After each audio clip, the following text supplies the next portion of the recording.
Pak Arga, gaun tunangan Ibu Clarissa terkena kopi. Tolong panggil housekeeping sekarang juga. Suara panik seorang wedding organizer menggema di ballroom Hotel Arunika. Musik orkestra yang semula terdengar anggun mendadak tertutup oleh kegaduhan para staf yang berlarian. Aku menggenggam erat ember kecil berisi perlengkapan pembersih. Keringat dingin mengalir di pelipisku meski pendingin ruangan bekerja maksimal. Belum sempat aku melangkah, seseorang memanggil namaku dengan nada dingin yang sangat kukenal. Maya. Aku menoleh. Di depan ratusan tamu yang mengenakan pakaian mewah, suamiku sendiri berdiri berdampingan dengan seorang perempuan cantik bergaun putih berhiaskan kristal. Arga, masih suamiku yang sah menurut hukum. Namun malam itu, ia menggenggam tangan perempuan lain tanpa sedikit pun rasa bersalah. Perempuan itu tersenyum tipis kepadaku, seolah akulah orang asing di tempat itu. Arga menatapku datar. Lantai ini kotor. Setelah itu, bantu Clarissa membersihkan gaunnya. Jangan sampai ada noda sedikit pun. Aku mematung. Belum sempat aku menjawab, Arga kembali berkata dengan suara yang cukup keras hingga tamu di meja terdekat ikut menoleh. Ingat, mulai malam ini semua kebutuhan Clarissa adalah tanggung jawabmu. Beberapa tamu saling berbisik. Sebagian memandangku iba. Sebagian lagi hanya menikmati tontonan itu. Aku menarik napas panjang. Tak ada yang tahu. Perempuan yang dipaksa melayani calon istri Arga itu sebenarnya masih berstatus istri sahnya. Dan mereka juga tidak tahu. Malam itu aku sudah membawa sesuatu di dalam tasku. Sesuatu yang sanggup menghancurkan kehidupan orang-orang yang sedang tertawa merayakan kebahagiaan mereka. Namaku Maya. Usiaku 31 tahun. Selama 5 tahun terakhir aku bekerja sebagai petugas housekeeping di Hotel Arunika, salah satu hotel paling bergengsi di kota Bandung. Ironisnya, di hotel yang sama suamiku justru menjabat sebagai general manager. Banyak orang mengira hidup kami sempurna. Suami berpangkat tinggi, istri bekerja di tempat yang sama. Terlihat serasi. Padahal kenyataannya sangat jauh berbeda. 5 tahun lalu Arga bukan laki-laki seperti sekarang. Ia hanyalah supervisor operasional yang sederhana. Kami menikah ketika ia belum memiliki apapun. Aku rela mengambil 2 shift setiap akhir pekan agar kami bisa mencicil rumah kecil di pinggiran kota. Aku juga menjual perhiasan peninggalan ibuku ketika Arga ingin mengikuti pelatihan manajemen hotel di Jakarta. Saat itu aku percaya, kalau salah satu dari kami berhasil, maka kami akan berhasil bersama. Ternyata aku salah. Sejak Arga diangkat menjadi general manager, sikapnya berubah perlahan. Ia mulai malu berjalan bersamaku yang masih memakai seragam housekeeping. Ia jarang pulang. Alasannya selalu rapat. Selalu bertemu investor. Selalu ada pekerjaan. Aku memilih percaya. Karena bagiku, rumah tangga dibangun dengan kepercayaan. Sampai akhirnya seorang perempuan bernama Clarissa datang ke hotel kami. Ia adalah putri pemilik perusahaan investasi yang baru membeli sebagian besar saham Hotel Arunika. Cantik, ingat, selalu memakai barang-barang bermerek. Dalam hitungan minggu, semua orang membicarakannya. Dan dalam hitungan bulan, suamiku berubah menjadi orang yang hampir tidak kukenal lagi. Awalnya hanya makan siang bersama, kemudian rapat sampai larut malam. Lalu mulai muncul foto-foto mereka menghadiri acara bisnis berdua. Ketika kutanya, Arga hanya tersenyum sinis. Kalau mau hotel ini maju, aku harus dekat dengan pemilik modal. Aku berusaha mempercayainya. Sampai suatu malam aku melihat sendiri Arga memasangkan jasnya ke bahu Clarissa ketika mereka keluar dari lobi hotel. Tatapan mata mereka bukan tatapan rekan kerja. Aku tahu itu. Namun setiap kali aku mencoba membahasnya, Arga justru balik menyalahkanku. Kamu terlalu sensitif. Kamu cuma housekeeping. Jangan ikut campur urusan direksi. Kalimat itu masih terngiang sampai hari ini. Padahal dulu, dialah yang selalu mengatakan bahwa pekerjaanku sama mulianya dengan pekerjaannya. Beberapa hari setelah itu, penghinaan demi penghinaan mulai datang. Aku dipindahkan khusus untuk melayani lantai VIP tempat Clarissa menginap. Setiap pagi aku harus memastikan kamar presidensialnya bersih, menyiapkan kopi, merapikan pakaian, bahkan memastikan bunga di vas selalu segar sebelum ia bangun.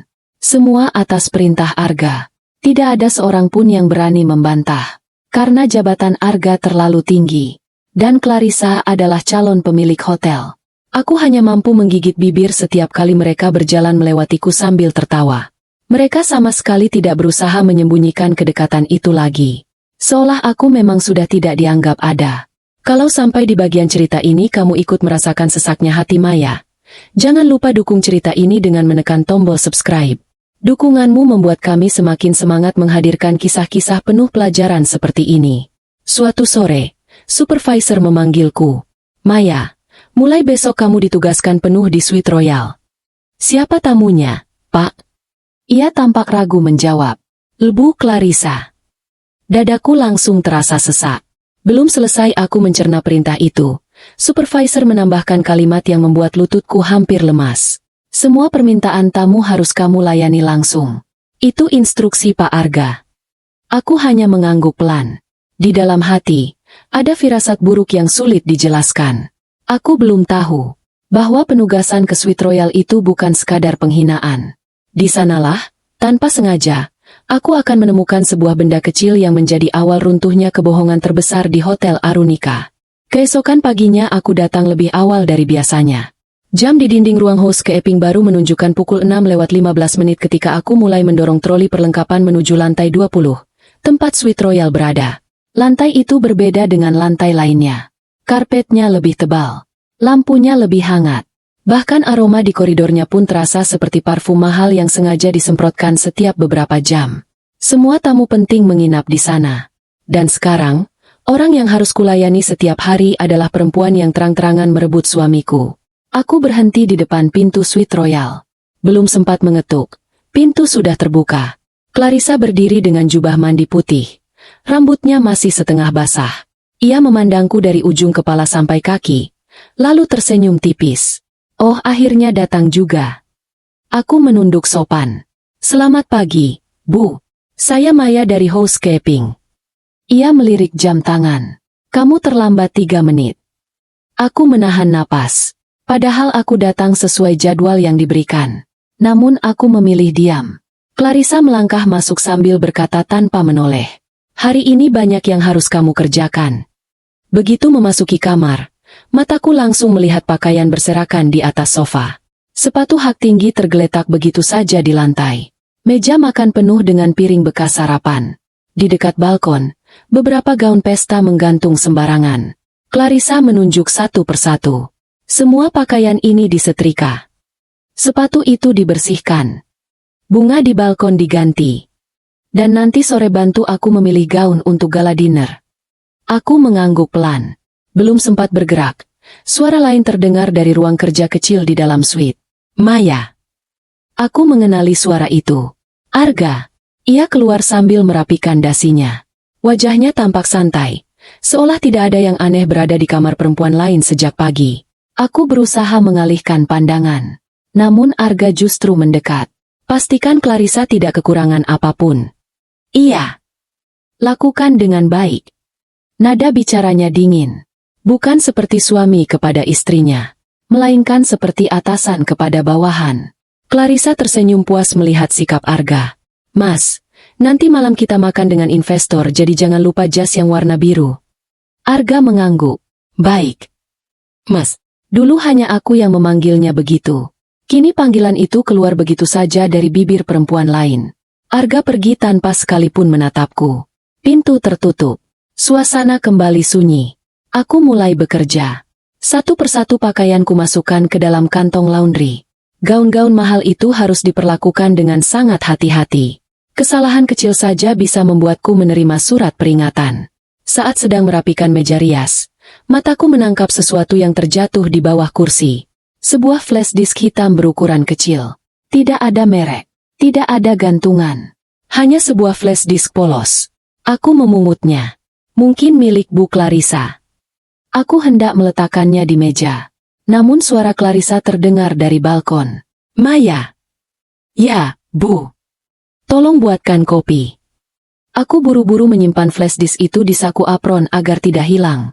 Kupikir setelah selesai bekerja akan langsung kukembalikan. Hari itu pekerjaanku selesai hampir pukul 4 sore. Anehnya, Clarissa sama sekali tidak menanyakan flash disk tersebut. Bahkan ketika aku menyerahkan daftar barang yang selesai dibersihkan, ia hanya mengangguk lalu pergi bersama Arga. Aku memeriksa lagi saku apronnya. Flash disk itu masih ada. Aku berniat mengembalikannya besok. Namun ketika sampai di rumah kontrakan yang kini terasa begitu sepi, rasa penasaranku mulai muncul. Flash disk sekecil itu biasanya berisi dokumen penting. Apalagi Clarissa dikenal selalu membawa laptop kemana-mana. Aku menatap benda kecil itu cukup lama. Dalam hati aku terus berdebat. Aku tidak boleh membukanya. Itu bukan milikku. Tapi, bagaimana kalau ini berkaitan dengan pekerjaanku? Aku akhirnya menghela napas panjang. Laptop lamaku masih tersimpan di meja ruang tamu. Sudah beberapa bulan tidak kugunakan selain untuk membayar tagihan dan menulis laporan sederhana. Aku menyalakannya. Butuh hampir 5 menit hingga sistem benar-benar hidup. Tanganku mulai gemetar ketika memasukkan flash disk ke port USB. Layar berkedip. Folder demi folder mulai muncul.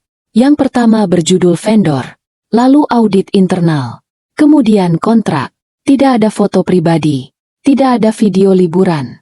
Semuanya terlihat seperti dokumen pekerjaan. Aku sedikit lega. Mungkin memang hanya file kantor. Namun satu folder paling bawah membuatku berhenti menggerakkan mouse. Namanya hanya 3 huruf. Aku mengernyit. Saat hendak membukanya, terdengar suara notifikasi dari salah satu aplikasi pesan di laptop. Seseorang baru saja mencoba mengakses flash disk itu dari perangkat lain. Aku langsung panik. Bagaimana mungkin? Bukankah flash disk sedang berada di tanganku? Belum sempat aku berpikir lebih jauh. Ponselku berdering. Nomor yang tidak kukenal. Dengan ragu, kuangkat panggilan itu. Halo. Beberapa detik tidak ada jawaban. Lalu terdengar suara perempuan yang sangat kukenal. Maya. Suara Clarissa terdengar tenang. Aku kehilangan sesuatu. Jantungku berdegup semakin keras. Apa maksud ibu? Aku yakin benda itu sekarang ada padamu. Seketika bulu kuduku berdiri. Bagaimana Clarissa bisa tahu? Aku menatap layar laptop yang masih memperlihatkan folder-folder misterius itu. Perasaanku mengatakan, flash disk ini jauh lebih berbahaya daripada yang kubayangkan. Dan aku baru saja membuka pintu menuju rahasia yang selama ini disembunyikan semua orang. Kalau kamu mulai penasaran apa sebenarnya isi flash disk itu, jangan lupa tekan tombol subscribe supaya tidak ketinggalan kelanjutan kisah ini. Karena mulai bab berikutnya, setiap rahasia yang terbuka akan mengubah nasib Maya untuk selamanya. Tanganku mulai berkeringat. Ponsel masih menempel di telingaku. Sementara suara Clarissa terdengar begitu tenang di seberang sana. Aku yakin benda itu sekarang ada padamu. Aku menelan ludah. Maaf, Bu, saya kurang mengerti. Clarissa tertawa kecil. Bukankah kamu tadi membersihkan kamarku? Iya. Kalau begitu pasti kamu menemukannya. Aku melirik flash disk yang masih tertancap di laptop. Jantungku berdetak semakin cepat. Beberapa detik kemudian aku mengambil keputusan. Benar, Bu. Saya menemukan sebuah flash disk di bawah kursi. Saya berniat mengembalikannya besok pagi. Suasana mendadak hening. Clarissa tidak langsung menjawab. Nada bicaranya tetap lembut. Tetapi kali ini terasa mengandung ancaman. Bagus kalau begitu. Jangan dibuka. Aku memejamkan mata sesaat. Terlambat. Flash disk itu sudah kubuka. Baik, Bu. Klik. Telepon langsung diputus.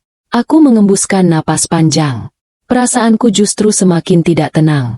Kalau isinya hanya dokumen pekerjaan biasa, mengapa Clarissa sampai meneleponku malam-malam? Mengapa ia terdengar begitu khawatir?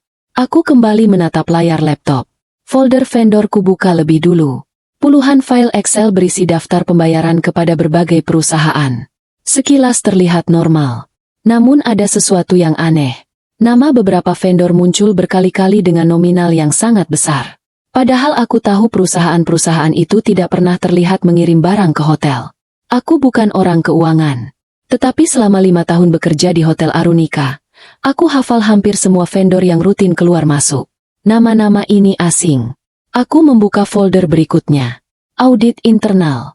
Di dalamnya terdapat beberapa laporan yang sebagian besar diberi tanda revisi. Anehnya, setiap file memiliki 2 versi. Versi pertama menunjukkan kondisi keuangan yang sehat. Versi kedua memperlihatkan angka berbeda. Beberapa transaksi tiba-tiba menghilang. Beberapa biaya membengkak hingga miliaran rupiah. Kenapa ada 2 laporan? Aku bergumam sendiri. Semakin kubaca, semakin banyak kejanggalan yang kutemukan. Lalu mataku tertuju pada folder terakhir. Aku mengkliknya perlahan. Isinya hanya 3 file. 1 video, 1 rekaman suara, dan 1 dokumen PDF. Aku memilih membuka video lebih dulu. Layar menampilkan rekaman CCTV sebuah ruang rapat. Tanggalnya sekitar 2 bulan lalu. Kualitas gambarnya cukup jelas. Di ruangan itu terlihat Clarissa sedang berbicara dengan seorang pria. Wajah pria tersebut membelakangi kamera sehingga tidak terlihat jelas. Yang membuatku heran. Pertemuan itu berlangsung larut malam. Padahal ruang rapat biasanya sudah dikunci sejak pukul 9 malam. Aku menaikkan volume. Namun suara mereka nyaris tidak terdengar karena kamera hanya merekam gambar. Pria itu menyerahkan sebuah map hitam kepada Clarissa. Clarissa membukanya. Kemudian tersenyum. Mereka berjabat tangan. Lalu video berakhir. Itu saja. Aku mengernyit. Belum ada sesuatu yang benar-benar menjelaskan apapun. Aku beralih ke rekaman suara. Begitu tombol putar kutekan, terdengar suara laki-laki yang sengaja dipelankan. Pastikan dia tetap percaya. Lalu suara perempuan. Itu mudah. Dia terlalu ambisius. Aku langsung mengenali suara itu. Clarissa, asal akses sistem hotel sudah di tangan kita, semuanya selesai. Rekaman terputus. Hanya 12 detik. Tidak ada nama. Tidak ada penjelasan. Namun kalimat itu membuat dadaku berdebar. Akses sistem hotel. Apa maksudnya? Aku kemudian membuka file PDF. Halaman pertama berisi denah jaringan komputer Hotel Arunika. Halaman berikutnya berisi daftar akun administrator. Aku sama sekali tidak mengerti dunia teknologi. Tetapi ada satu nama yang membuatku membeku. Arga Pratama. Di samping namanya tertulis, administrator utama. Aku mengusap wajahku pelan. Kalau semua ini benar, berarti seseorang sedang berusaha mendapatkan akses penuh ke sistem hotel melalui Arga. Tetapi apakah Arga sadar? Atau ia memang ikut terlibat? Pertanyaan itu terus berputar di kepalaku. Aku mengenal suamiku. Setidaknya dulu. Arga memang berubah sejak mengenal Clarissa. Namun selama ini ia tidak pernah terlihat sebagai orang yang memahami urusan teknologi serumit ini. Aku merasa ada sesuatu yang belum terungkap. Seseorang sedang memainkan permainan yang jauh lebih besar. Saat sedang berpikir, ponselku kembali berbunyi. Kali ini dari nomor yang kusimpan sejak lama. Dimas. Aku tersenyum tipis. Dimas adalah teman semasa kuliah. Kami pernah sama-sama mengambil jurusan administrasi bisnis sebelum aku memutuskan berhenti kuliah karena keterbatasan biaya. Beberapa tahun terakhir kami hanya sesekali saling berkabar. Aku mengangkat telepon. Halo, Maya. Halo, Mas Dimas. Kebetulan sekali. Aku sedang ada proyek audit di Bandung minggu ini. Tadi lewat hotelmu, jadi ingat kamu.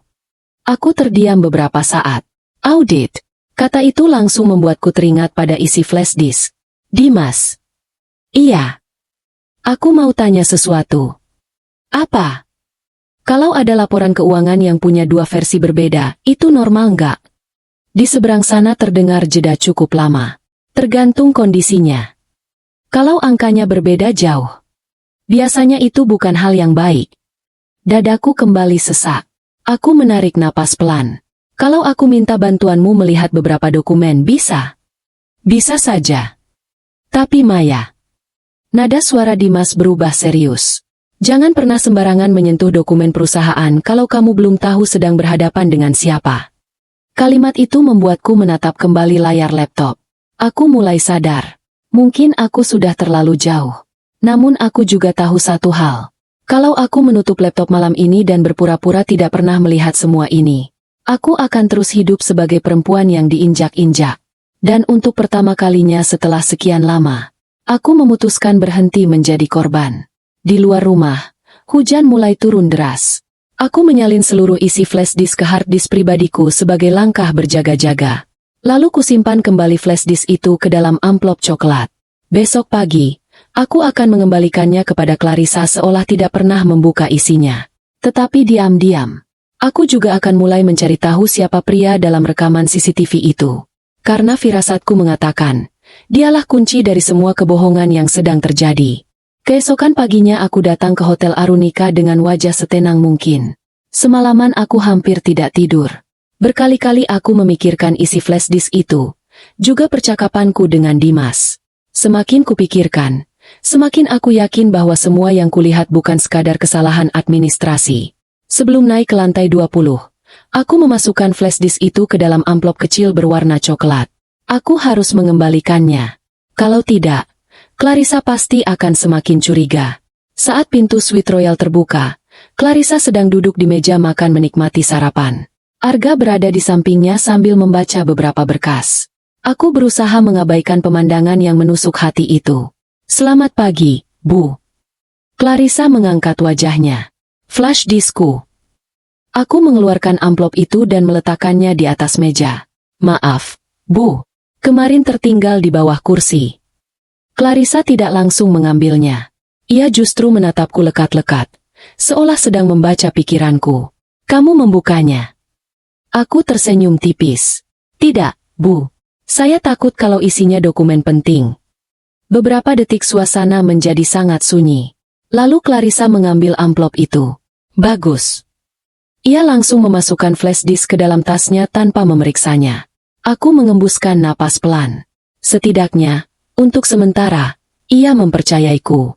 Namun sebelum aku kembali bekerja, Arga memanggil. Maya. Iya, Pak. Nanti sore jangan pulang dulu. Aku mengangkat kepala.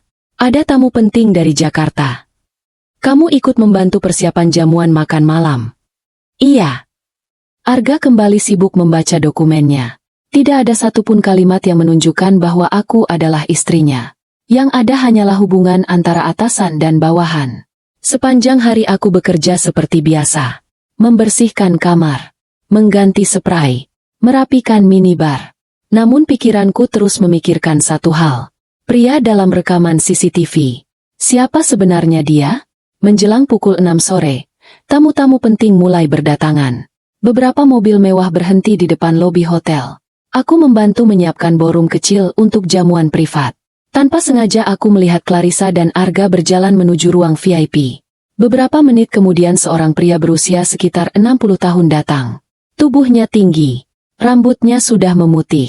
Ia mengenakan jas abu-abu yang sangat rapi. Begitu melihatnya, Clarissa langsung berdiri menyambut dengan senyum yang jauh lebih hangat dibandingkan saat bersama Arga. Mereka berjabat tangan cukup lama. Arga hanya berdiri di samping seperti bawahan yang sedang menunggu perintah. Entah kenapa, aku langsung teringat pada sosok pria dalam rekaman CCTV. Walaupun wajahnya tidak terlihat waktu itu, postur tubuhnya sangat mirip. Aku segera berpura-pura membersihkan meja agar bisa mendengar percakapan mereka. Sayangnya suara musik terlalu keras. Aku hanya mendengar beberapa potongan kalimat. Target bulan depan. Akses sistem. Jangan sampai pemilik lama curiga. Kalimat terakhir membuatku menoleh spontan. Pemilik lama? Bukankah Clarissa sekarang salah satu pemegang saham hotel? Lalu siapa yang dimaksud pemilik lama? Sebelum sempat mendengar lebih banyak, supervisor memanggilku. Maya, gelas di meja 3 kurang. Aku buru-buru mengangguk. Kesempatan itu hilang begitu saja. Malam semakin larut. Jamuan makan selesai sekitar pukul 9. Sebagian besar tamu mulai meninggalkan hotel. Aku sedang membereskan ruang VIP ketika melihat sesuatu yang aneh. Dari balik jendela koridor, Clarissa tidak menuju area parkir utama. Ia justru berjalan ke pintu belakang hotel. Sendirian. Aku melihat ke kanan dan kiri. Koridor sepi. Entah dorongan dari mana. Aku melepas celemek hose keeping, mengenakan jaket tipis, lalu berjalan pelan mengikuti dari kejauhan. Jantungku berdegup sangat cepat. Aku belum pernah melakukan hal seperti ini. Kalau sampai ketahuan, pekerjaanku bisa langsung hilang. Clarissa masuk ke mobil sedan hitam. Mobil itu tidak memakai logo perusahaan. Aku segera memanggil taksi online yang kebetulan sedang berada tidak jauh dari hotel. Pak, tolong ikuti mobil hitam di depan. Sopir menoleh heran. Istri saya ada di mobil itu. Aku terpaksa berbohong. Mobil mulai bergerak. Sekitar 20 menit kemudian, sedan hitam itu berhenti di sebuah gedung perkantoran yang hampir kosong. Sudah hampir pukul 10 malam. Gedung itu seharusnya sudah tutup. Aku meminta sopir berhenti agak jauh. Dari balik kaca, aku melihat Clarissa turun. Beberapa menit kemudian, Pria tua yang kulihat di hotel tadi datang menggunakan mobil lain. Mereka masuk ke dalam gedung melalui pintu samping. Aku memotret semuanya menggunakan ponsel. Walaupun belum tahu siapa pria itu, setidaknya aku kini memiliki bukti bahwa mereka memang sering bertemu diam-diam. Saat hendak kembali ke mobil, layar ponselku tiba-tiba menyala. Sebuah pesan masuk dari nomor tak dikenal. Berhenti mengikuti Clarissa kalau kamu masih ingin hidup tenang. Aku langsung membeku. Nomor itu tidak tersimpan. Tidak ada nama. Hanya kalimat singkat yang membuat napasku tercekat. Tanganku gemetar. Aku perlahan menoleh ke arah gedung. Di lantai 3, seseorang sedang berdiri di balik jendela. Meskipun wajahnya tidak terlihat jelas, aku bisa merasakan tatapannya mengarah tepat kepadaku. Artinya, sejak tadi, bukan hanya aku yang mengawasi mereka. Aku juga sedang diawasi. Kalau kamu masih mengikuti perjalanan Maya sampai di sini, jangan lupa tekan tombol subscribe agar tidak ketinggalan kelanjutan cerita. Karena mulai bab berikutnya, Maya akan menemukan fakta mengejutkan tentang identitas pria tua itu, dan rahasia yang disembunyikan Clarissa ternyata jauh lebih besar daripada sekadar sebuah perselingkuhan. Malam itu aku hampir tidak bisa memejamkan mata. Pesan misterius yang masuk ke ponselku terus terbayang. Berhenti mengikuti Clarissa kalau kamu masih ingin hidup tenang. Kalimat itu sederhana, namun cukup untuk membuatku sadar bahwa permainan ini jauh lebih berbahaya daripada sekadar perselingkuhan. Aku mencoba menelepon nomor tersebut. Tidak aktif. Kukirim pesan. Hanya centang 1. Lalu beberapa menit kemudian nomor itu menghilang seolah tidak pernah ada. Siapa yang mengirimnya? Clarissa? Pria tua itu? Atau ada orang lain yang sejak awal mengetahui semua gerak-geriku? Keesokan harinya aku menemui Dimas di sebuah kedai kopi kecil yang letaknya tidak jauh dari hotel. Kami sengaja memilih tempat yang sederhana agar tidak menarik perhatian. Begitu duduk, Dimas langsung memperhatikan wajahku. Kamu kelihatan capek. Aku tersenyum hambar. Semalam gak bisa tidur. Ada apa? Aku mengeluarkan harddisk kecil dari dalam tas. Semua data yang ada di flash disk sudah kusalin ke sini. Dimas tidak langsung menyentuhnya. Ia justru menatapku serius. Maya. Iya. Aku mau tanya sekali lagi. Kamu yakin mau lanjut? Aku terdiam. Pertanyaan itu sebenarnya sudah kutanyakan pada diriku sendiri berkali-kali. Kalau aku berhenti sekarang, mungkin hidupku akan kembali tenang. Aku hanya perlu berpura-pura tidak tahu apapun. Tetapi setelah semua penghinaan yang kuterima dari Arga, setelah melihat sendiri bagaimana Clarissa memperlakukanku, aku tidak sanggup lagi hidup dalam kebohongan. Aku lanjut. Dimas mengangguk pelan. Kalau begitu kita harus hati-hati. Ia membawa harddisk itu pulang ke kantornya. Sebagai auditor forensik independen, Dimas memiliki perangkat yang jauh lebih lengkap dibanding laptop tuaku. Ia berjanji akan menghubungiku malam nanti. Hari itu suasana hotel jauh lebih sibuk. 3 hari lagi akan diadakan acara besar peluncuran kerja sama Hotel Arunika dengan perusahaan investasi milik Clarissa. Semua staf bekerja tanpa henti. Spanduk mulai dipasang. Ballroom utama dihias mewah. Media nasional dikabarkan akan datang. Arga terlihat sangat bersemangat. Untuk pertama kalinya setelah sekian lama, aku melihatnya benar-benar bahagia. Namun bukan karena aku, melainkan karena Clarissa. Saat aku sedang mengganti bunga di ruang rapat, suara mereka terdengar dari balik pintu yang sedikit terbuka. Semuanya sudah siap. Itu tugas saya, Clarissa. Kamu tidak mengecewakanku, Arga. Aku melakukan semua yang kamu minta. Aku menahan napas. Clarissa lalu berkata dengan suara pelan. Sedikit lagi. Setelah acara launching selesai, semuanya akan menjadi milik kita. Aku mengernyit. Milik kita? Apa maksudnya? Belum sempat aku mendengar lebih banyak. Pintu tiba-tiba terbuka. Aku buru-buru berpura-pura mengganti bunga. Clarissa menatapku beberapa detik. Tatapannya berbeda. Bukan lagi tatapan meremehkan, melainkan seperti sedang memastikan sesuatu. Maya. Iya, Bu. Kamu masih betah kerja di sini? Aku mengangguk. Selama perusahaan masih membutuhkan saya.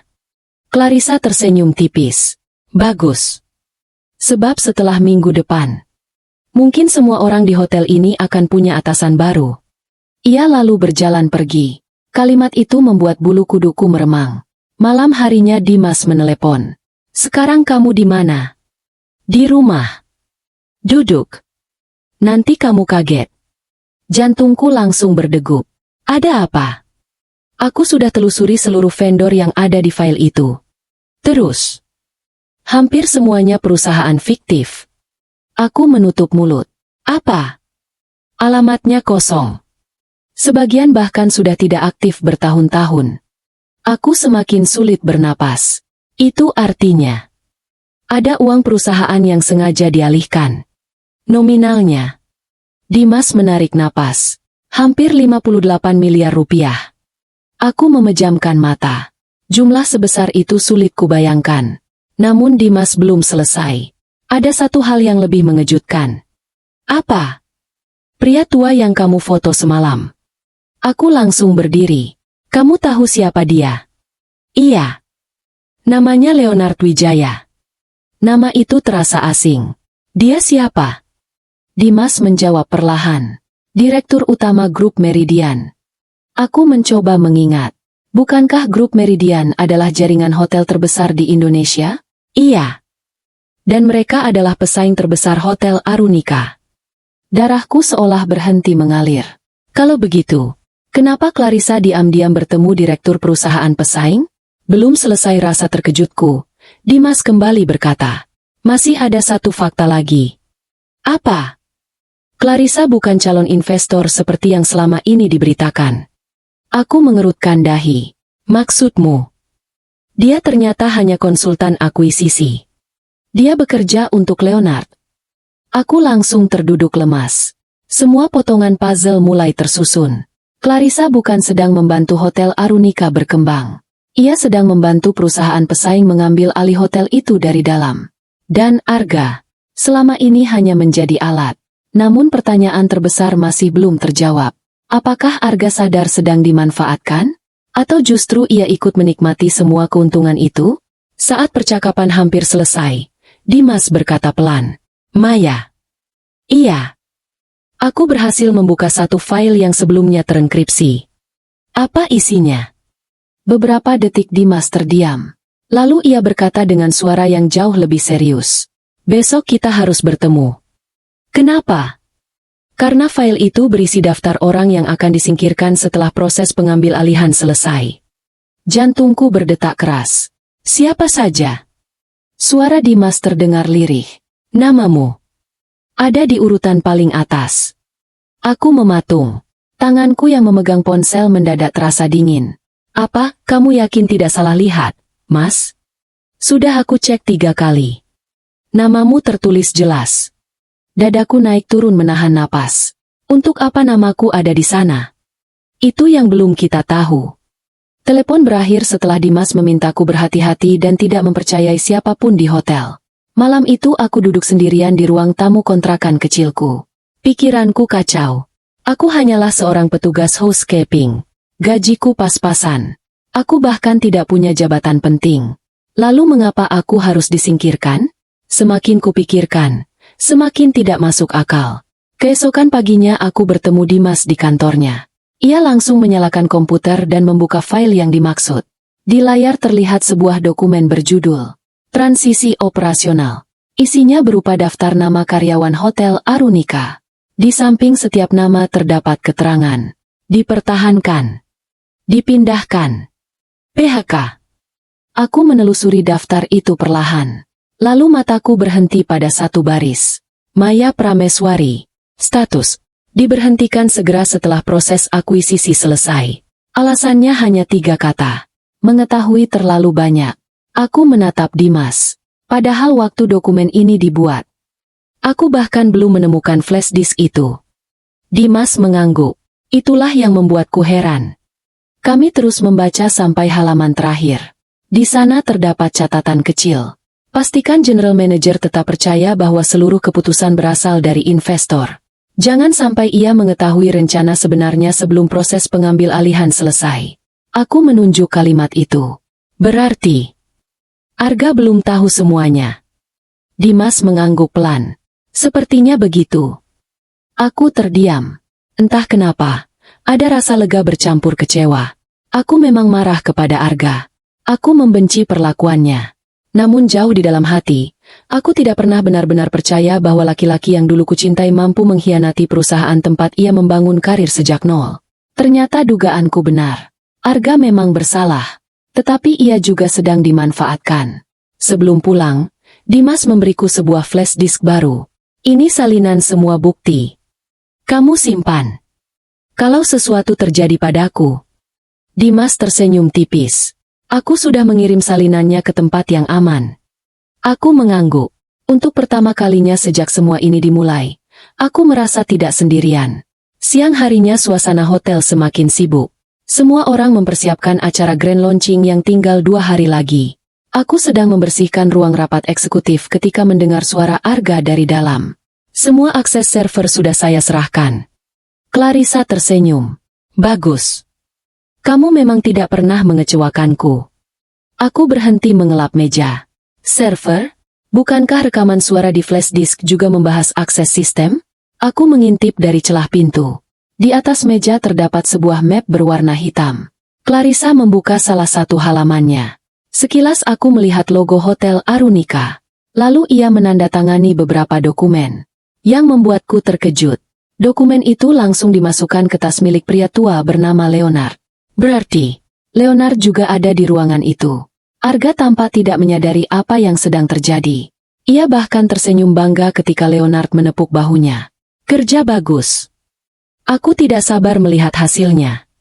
Beberapa menit kemudian mereka keluar. Aku buru-buru bersembunyi di balik troli. Setelah koridor kembali sepi, aku masuk ke ruang rapat. Di lantai, tepat di bawah kursi yang tadi ditempati Leonard, ada secari kertas yang tertinggal.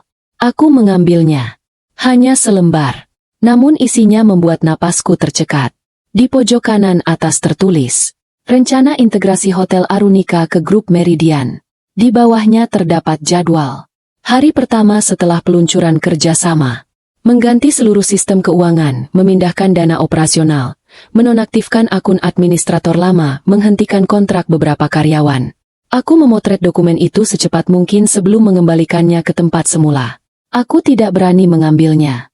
Kalau hilang, mereka pasti tahu ada yang sedang mengawasi. Sore harinya, ketika hendak pulang, supervisor memanggilku. Maya. Iya, Pak. Pak Arga minta kamu datang ke ballroom malam ini. Untuk apa? Membantu fitting gaun Bu Clarissa. Aku mengangguk. Sesampainya di ballroom, Clarissa sedang mencoba gaun berwarna emas. Arga berdiri di belakangnya. Mereka tampak seperti pasangan yang benar-benar akan menikah. Saat aku sedang merapikan ujung gaun, Clarissa tiba-tiba berkata, Maya. Iya, Bu. Kamu percaya sama takdir? Aku terdiam. Maksud Ibu? Clarissa menatap pantulan dirinya di cermin. Dulu aku juga pernah berada di posisi bawah. Sekarang lihat. Aku bisa mendapatkan apapun yang kuinginkan. Ia lalu menoleh kepadaku. Termasuk suamimu. Kalimat itu begitu tajam. Namun aku memilih diam. Clarissa tersenyum puas. Ia mengira aku masih perempuan lemah yang hanya bisa menangis. Padahal diam-diam. Semua bukti yang kubutuhkan hampir lengkap. Yang belum kumiliki tinggal satu. Bukti bahwa Leonard dan Clarissa benar-benar bekerja sama menghancurkan Hotel Arunika. Dan kesempatan itu datang lebih cepat dari yang kuduga. Saat aku hendak meninggalkan ballroom, salah satu staf keamanan berlari menghampiri Arga. Pak, ada masalah. Apa? Server utama hotel baru saja diakses dari luar negeri. Arga langsung berubah pucat. Sementara itu, aku melihat Clarissa tersenyum sangat tipis. Senyum seseorang yang tahu persis apa yang sedang terjadi. Dan untuk pertama kalinya, aku yakin, dalang sebenarnya bukan Clarissa, melainkan Leonard. Sedangkan Clarissa hanyalah tangan kanan yang menjalankan seluruh rencananya. Kalau kamu menikmati alur cerita yang mulai penuh teka-teki seperti ini, jangan lupa klik tombol subscribe.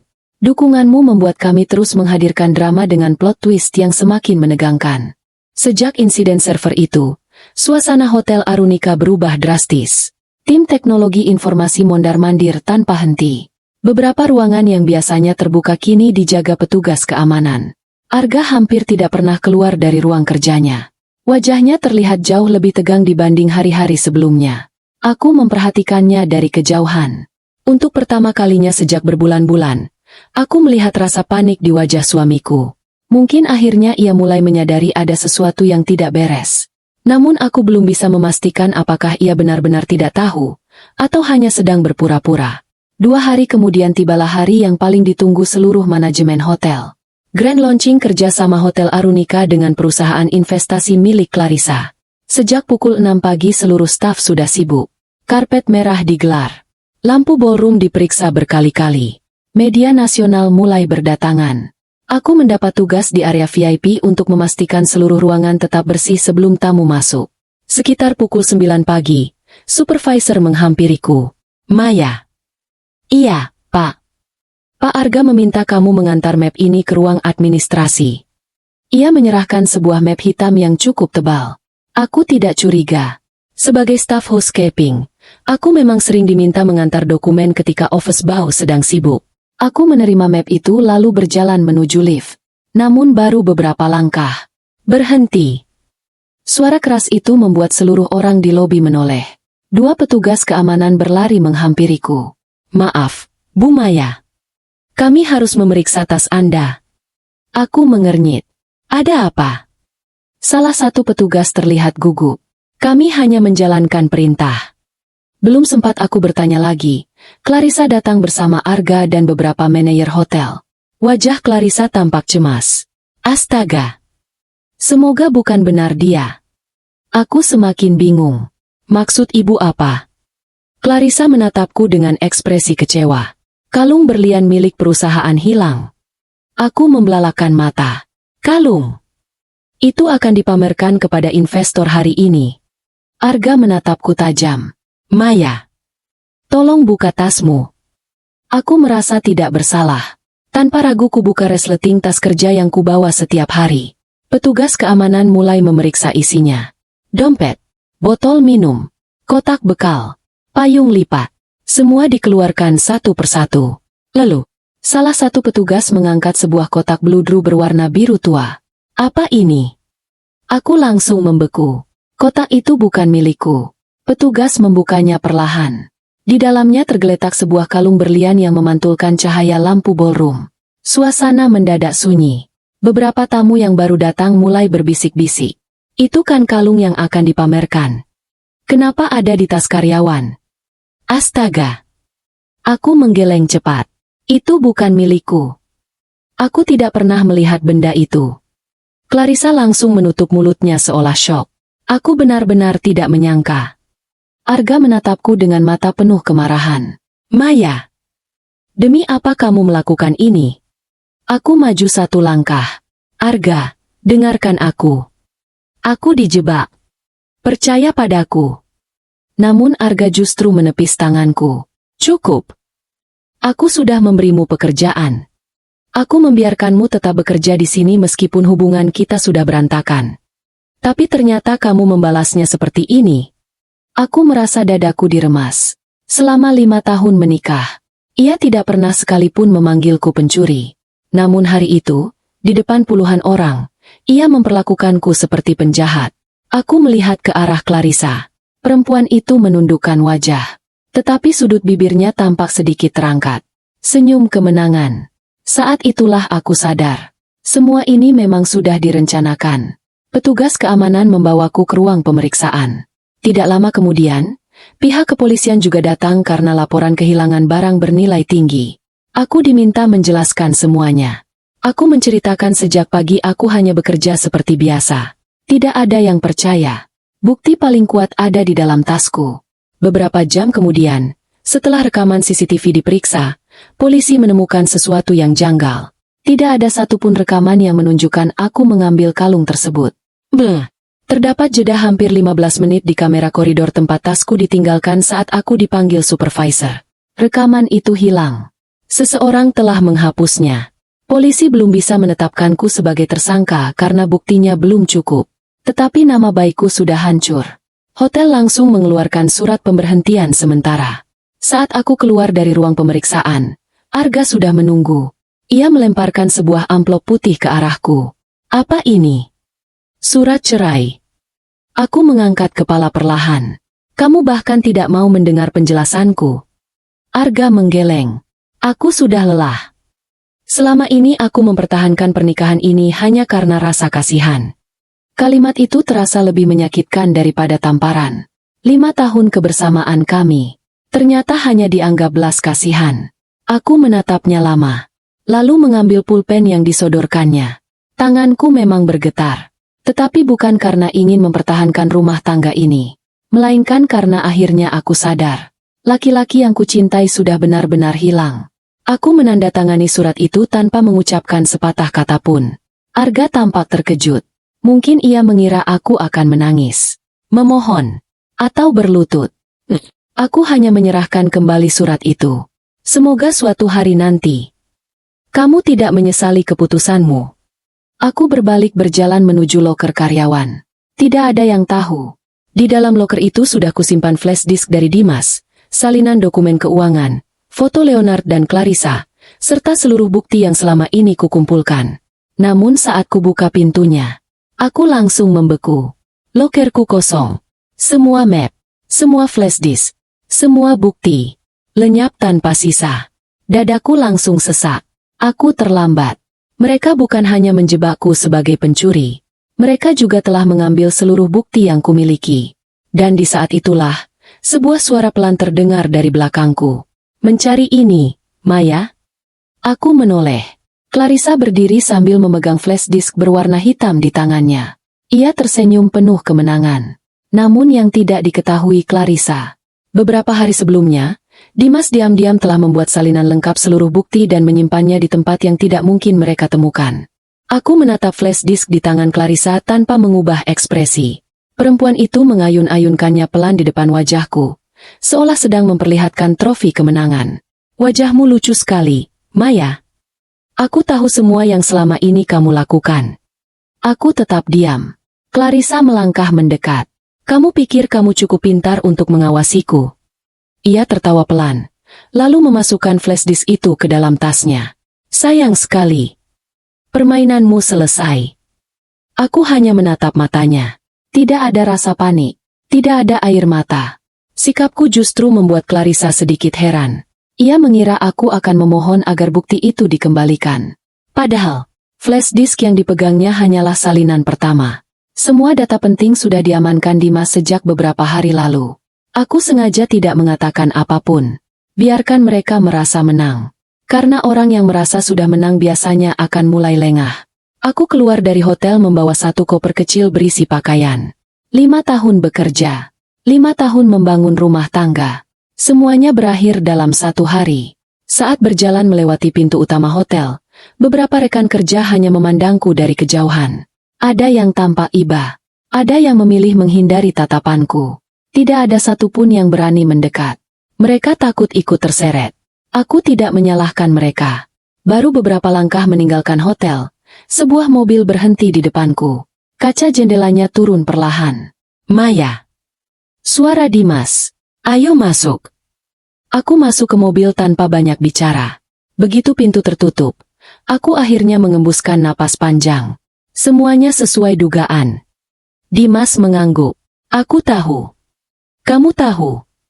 Aku sudah melihat berita internal hotel. Semua orang sedang membicarakanmu. Aku tersenyum pahit. Sekarang aku resmi jadi pencuri. Dimas menggeleng. Tidak lama lagi. Ia menyerahkan sebuah laptop. Buka. Aku menyalakannya. Di dalamnya terdapat puluhan folder. Aku langsung mengenali semuanya. Seluruh dokumen. Seluruh foto. Seluruh rekaman. Bahkan lebih lengkap dibanding yang kusalin dari flash disk. Aku menatap Dimas. Kamu. Aku memang sengaja tidak memberitahumu. Kalau kamu tahu ada salinan lain, ekspresimu tadi mungkin berbeda. Aku tertawa kecil untuk pertama kalinya setelah sekian hari. Jadi selama ini, iya, kita memang membiarkan mereka merasa menang.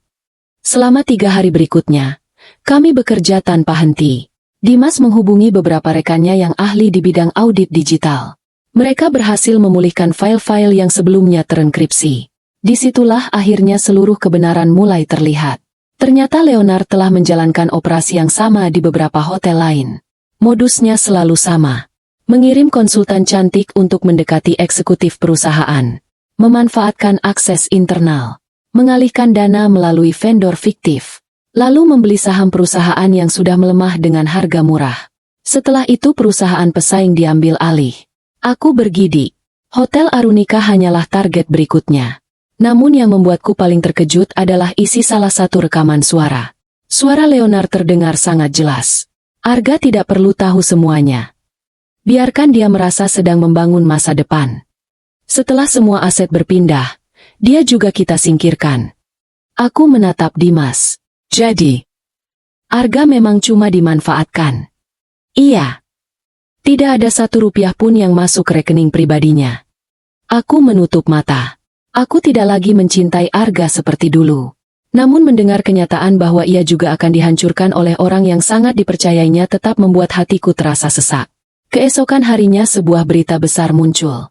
Hotel Arunika akan mengadakan gala launching sekaligus pengumuman restrukturisasi perusahaan. Acara itu akan dihadiri investor, pejabat daerah, media nasional, serta para pemilik jaringan hotel dari berbagai kota. Clarissa dijadwalkan memberikan pidato. Arga akan diperkenalkan sebagai direktur operasional baru. Aku menatap berita itu cukup lama. Dimas kemudian meletakkan sebuah map biru di hadapanku. Sudah waktunya. Apa? Kita hentikan semuanya. Aku mengangguk pelan. Polisi. Sudah. Otoritas jasa keuangan. Sudah. Pemilik saham lama. Sudah. Aku mengernyit. Kamu sudah menghubungi mereka. Dimas tersenyum. Bukan cuma menghubungi. Mereka semua akan datang ke acara launching. Jantungku mulai berdetak lebih cepat. Berarti, iya. Besok bukan hanya pesta mereka, tapi juga hari terakhir sandiwara mereka. Malam sebelum acara, aku berdiri di depan cermin. Sudah lama aku tidak memakai pakaian selain seragam housekeeping. Aku mengenakan blazer sederhana berwarna krem, celana kain hitam. Rambutku kusanggul rapi. Aku memandang pantulan diriku sendiri. Perempuan yang dulu selalu menangis setiap dihina kini sudah tidak ada. Yang berdiri di depanku adalah seseorang yang siap memperjuangkan harga dirinya. Saat sedang merapikan tas, ponselku berdering. Nomor Arga. Aku sempat ragu. Namun akhirnya kuangkat. Halo. Beberapa detik tidak ada suara. Lalu Arga berbicara pelan. Maya. Ada apa? Aku rasa ada sesuatu yang salah. Aku tidak menjawab. Clarissa mulai berubah. Beberapa dokumen yang kutandatangani hilang. Leonard juga sulit dihubungi. Aku memejamkan mata. Ia mulai sadar. Namun semuanya sudah terlambat. Aku hanya menjawab singkat. Besok datanglah ke acara itu. Dan dengarkan sampai selesai. Sebelum Arga sempat bertanya lagi, aku mengakhiri panggilan. Aku menatap langit malam dari balik jendela. Besok, bukan aku yang akan memohon kepada mereka, melainkan mereka yang akan memohon agar kebenaran tidak dibuka. Namun kali ini, aku tidak akan mundur. Kalau kamu masih mengikuti perjuangan Maya sampai di titik ini, jangan lupa tekan tombol subscribe. Bab berikutnya akan menjadi klimaks terbesar dalam cerita ini, saat seluruh kebohongan dibongkar di depan para tamu, investor, dan aparat yang sudah menunggu. Pagi itu ballroom Grand Arunika dipenuhi ratusan tamu. Lampu kristal memantulkan cahaya ke seluruh ruangan. Puluhan kamera media telah mengarah ke panggung utama. Para investor, pejabat daerah, pengusaha perhotelan, hingga perwakilan BAN memenuhi kursi VIP. Di atas panggung terpampang layar LED raksasa. Tulisan besar memenuhi layar. Grand Launching Kemitraan Strategis Hotel Arunika. Semua orang tersenyum. Semua orang bertepuk tangan. Tidak ada yang tahu. Beberapa menit lagi, pesta itu akan berubah menjadi mimpi buruk. Aku berdiri di luar ballroom bersama Dimas. Aku mengenakan blazer krem yang sama seperti semalam. Sederhana, tanpa perhiasan, tanpa riasan berlebihan. Berbeda dengan Clarissa yang tampil bak seorang ratu dengan gaun merah marun bertabur kristal. Arga berdiri di sampingnya mengenakan jas hitam. Wajahnya terlihat tegang. Sejak percakapan kami semalam, aku yakin ia mulai mencurigai sesuatu. Namun ia tetap memilih hadir. Mungkin karena merasa semua masih bisa diselamatkan. Di sisi lain ballroom, beberapa pria berpakaian sipil sudah bersiap. Mereka tampak seperti tamu biasa. Padahal mereka adalah penyidik yang dihubungi Dimas beberapa hari sebelumnya. Acara dimulai. Pembawa acara mempersilakan Clarissa memberikan sambutan. Clarissa melangkah ke podium dengan percaya diri. Saya mengucapkan terima kasih kepada seluruh investor yang telah mempercayai kerjasama ini. Tepuk tangan bergema. Clarissa melanjutkan pidatonya. Hotel Arunika akan memasuki babak baru. Kami akan menghadirkan sistem yang lebih modern, lebih transparan, dan lebih profesional. Aku menatapnya tanpa berkedip. Ironis sekali. Perempuan yang berbicara tentang transparansi justru sedang menyembunyikan pencucian uang bernilai puluhan miliar rupiah. Beberapa menit kemudian pembawa acara memanggil Arga. Selanjutnya kami mengundang Bapak Arga Pratama untuk menyampaikan visi perusahaan. Arga berdiri. Ia baru melangkah 2 langkah menuju podium ketika suara Dimas terdengar pelan di sampingku. Sekarang. Aku mengangguk. Kami berjalan masuk ke ballroom. Awalnya tidak ada yang memperhatikan. Namun ketika aku terus berjalan menuju depan panggung, beberapa tamu mulai berbisik. Itu bukannya karyawan yang dituduh mencuri. Kenapa dia datang? Ada apa ini? Petugas keamanan mencoba menghentikanku. Namun sebelum mereka mendekat, salah satu penyidik menunjukkan kartu identitasnya. Biarkan. Semua orang mulai kebingungan. Arga menatapku dengan wajah pucat. Maya, apa yang kamu lakukan di sini? Aku tidak menjawab. Aku hanya menoleh kepada operator LED yang sudah bekerja sama dengan Dimas. Ia mengangguk pelan. Beberapa detik kemudian, layar raksasa di belakang panggung tiba-tiba berubah.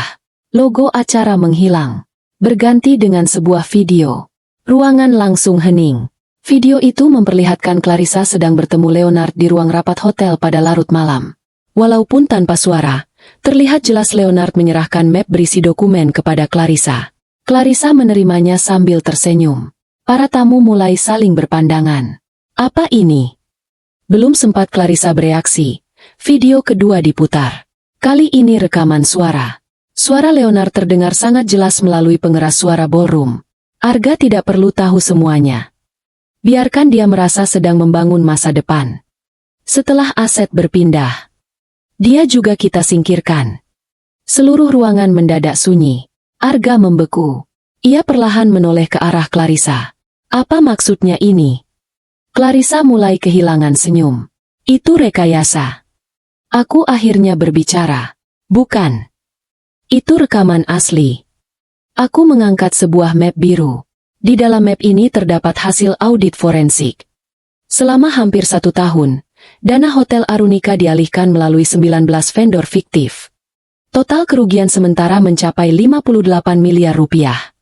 Beberapa investor langsung berdiri. Apa? Mustahil. Aku melanjutkan. Semua vendor tersebut terhubung dengan perusahaan cangkang milik grup Meridian. Seketika wajah Leonard berubah. Ia berdiri dari kursinya. Ini fitnah. Dimas maju ke depan. Saya auditor forensik independen. Seluruh data telah diverifikasi. Kami juga sudah menyerahkannya kepada penyidik. Belum selesai Dimas berbicara, layar kembali berubah. Kini tampil rekaman CCTV koridor tempat tasku ditinggalkan saat aku dituduh mencuri. Namun rekaman itu bukan versi hotel, melainkan hasil pemulihan dari server cadangan. Terlihat jelas seseorang memasukkan kotak bludru ke dalam tasku. Orang itu adalah asisten pribadi Clarissa. Suara gaduh memenuhi ballroom. Astaga! Berarti dia dijebak. Kasihan sekali. Arga menatap layar tanpa berkedip. Wajahnya kehilangan seluruh warna. Ia perlahan menoleh kepada Clarissa. Kamu selama ini membohongiku. Clarissa mulai mundur beberapa langkah. Bukan begitu. Aku bisa jelaskan. Namun penjelasan itu tidak pernah sempat keluar. Beberapa penyidik langsung maju. Ibu Clarissa. Saudara Leonard. Anda kami minta ikut untuk pemeriksaan terkait dugaan pencucian uang, penggelapan aset perusahaan, pemalsuan dokumen, dan rekayasa barang bukti. Leonard mencoba melawan. Kalian tidak punya hak. Penyidik menunjukkan surat resmi. Kami memiliki surat perintah. Suasana ballroom berubah kacau. Kamera media langsung mengarah kepada Clarissa dan Leonard yang digiring keluar. Para investor satu persatu meninggalkan kursinya. Beberapa di antaranya langsung menelepon staf mereka. Aku batalkan kerjasama. Tahan semua pencairan dana. Jangan transfer apapun.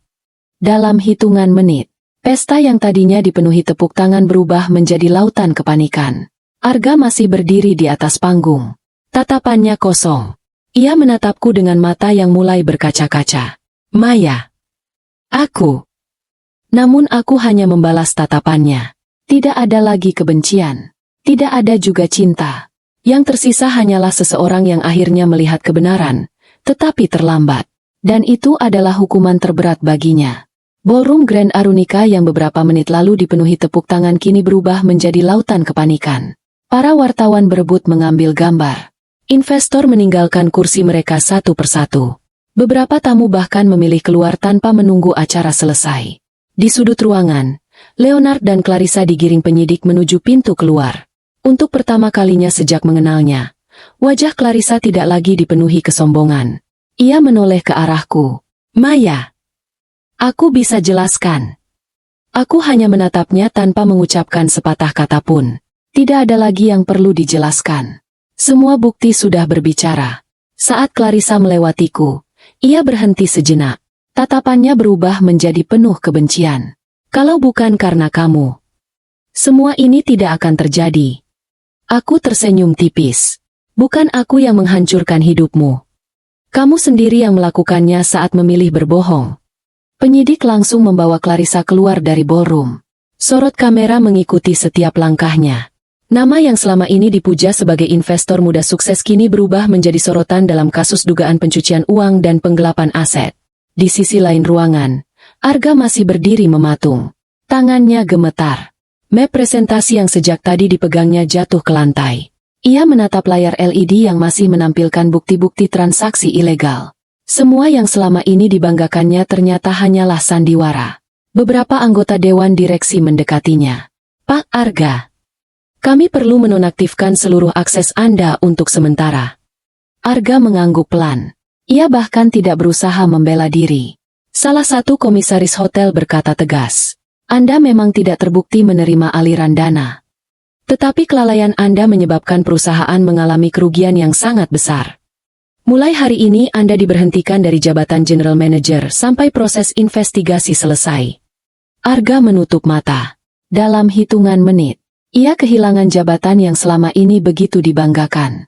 2 minggu kemudian, kasus itu menjadi berita nasional. Hasil audit lanjutan menunjukkan total kerugian Hotel Arunika mencapai lebih dari 60 miliar rupiah. Belasan rekening berhasil dibekukan. Perusahaan-perusahaan fiktif yang digunakan Leonard akhirnya terungkap.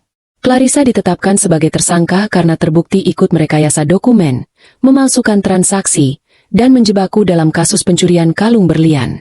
Asisten pribadinya juga mengakui bahwa ia diperintah memasukkan kotak perhiasan ke dalam tasku.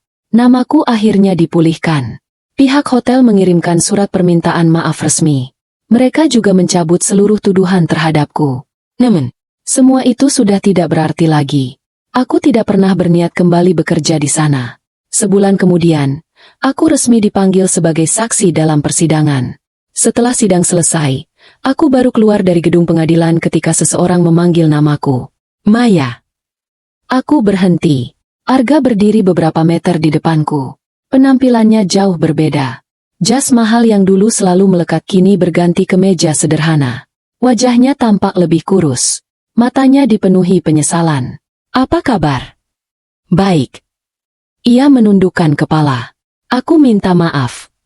Aku tidak menjawab. Aku baru sadar. Selama ini orang yang paling tulus justru orang yang paling sering kusakiti.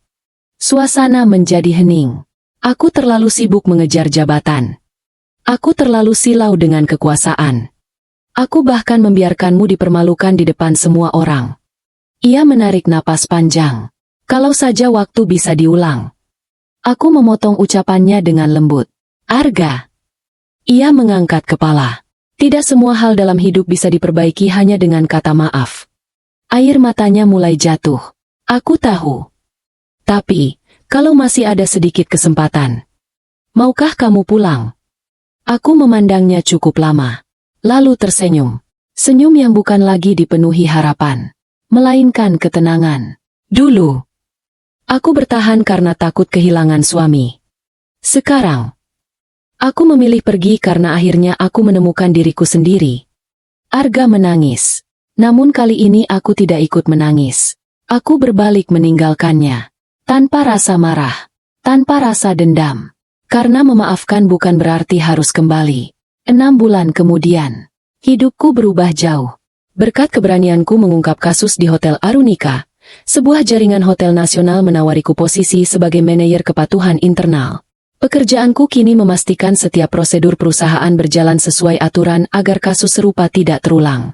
Aku menerima tawaran itu, bukan karena gajinya lebih besar, melainkan karena untuk pertama kalinya, pengalaman pahitku berubah menjadi sesuatu yang bermanfaat bagi banyak orang.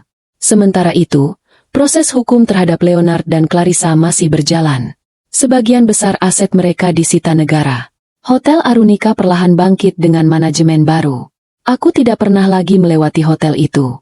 Bukan karena masih sakit hati, tetapi karena aku sudah tidak memiliki alasan untuk menoleh ke belakang. Sore itu, setelah selesai bekerja, aku duduk sendirian di sebuah taman kota. Angin bertiup pelan. Matahari mulai tenggelam di balik pepohonan. Aku membuka buku kecil yang selalu kubawa.